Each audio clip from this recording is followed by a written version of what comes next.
British scholar and political commentator Martin said that by actively cooperating with other countries in global fight against the COVID-19 pandemic, China is putting into practice its concept of building a community with a shared future for mankind.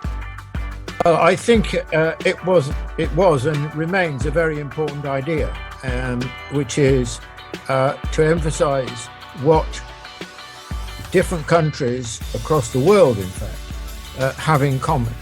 And that, and therefore, the need for mutuality and also joint development and so on. And this can take place in a number of fields. And I think that's been powerful, a powerful appeal. Unlike the Western countries, China's been anxious to develop different forms of cooperation to the traditional Western approach, which is, of course, very militarized as well. And that's been expressed in the various forms of strategic partnerships. I think this is extremely important that China makes this contribution to as many countries as it can.